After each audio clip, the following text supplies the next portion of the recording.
Is at the ANC Women's League conference. Yolisa, thanks once again for joining us. Can you just walk us through the highlights of today's proceedings? Well, currently, ANCWL, the ladies are very tired, as you rightly mentioned. They slept at 4 a.m., or rather many of them after that, because, you know, the process of elections was supposed to have been wrapped up by 10 p.m. last night. But the nature of these things is always never sure whether they're actually going to finish on time or not. And indeed, last night, it stretched for hours on end. They finished only, the results were only announced at 4 a.m. Even though today it was supposed to start at 12 this afternoon, nothing is happening yet, except, of course, for the elections of the additional members of the executive committee. You mentioned that Bathabile Dlamini is the new president, but if we could also share the rest of the top five of the ANC Women's League, the deputy president being Yolisa Njamela. She's the only one who held that position. It was uncontested, so that one was confirmed very early on in the day yesterday. But the others that were contested are the ones who were confirmed only early this morning. And those were Tikana Weziwe, who's the deputy general secretary of ANC Women's League, Umaitenkwana Mashabane,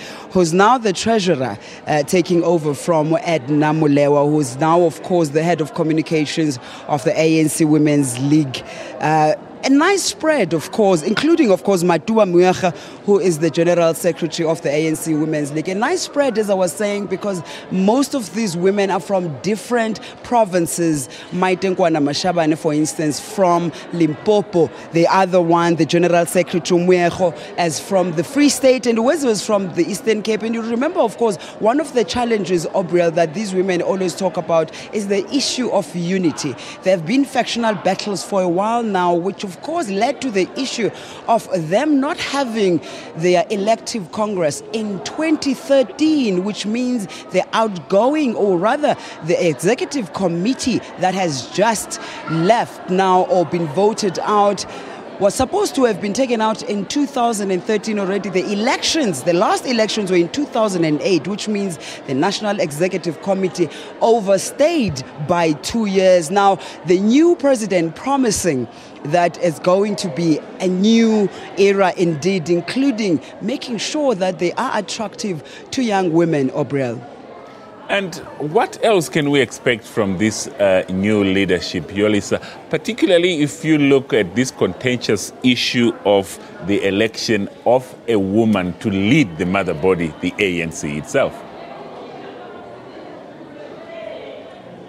Well, they're saying that the outgoing, or rather Njimutecha, who has now left the hot seat, which is the president of the ANC Women's League, was saying to us a couple of days ago that they've always been ready. Women have always been ready to lead the ANC, the mother body, but not only that, to lead the country, which is quite ironic because I personally remember a press conference where she was addressing, and many of us were interested, what women want moving forward. And she told journalists that day that she believes that we're not ready as the ANC Women's League to put forward a woman's name, but now backtracking all the way, saying she was quoted out of context.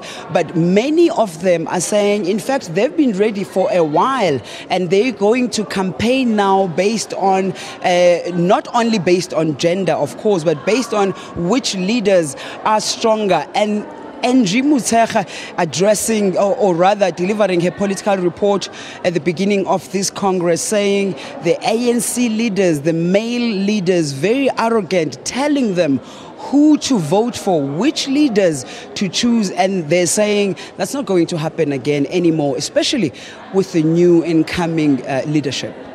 Well, some interesting times indeed ahead for the ANC Women's League, and thanks once again to our political reporter there, Yolisa Njamela.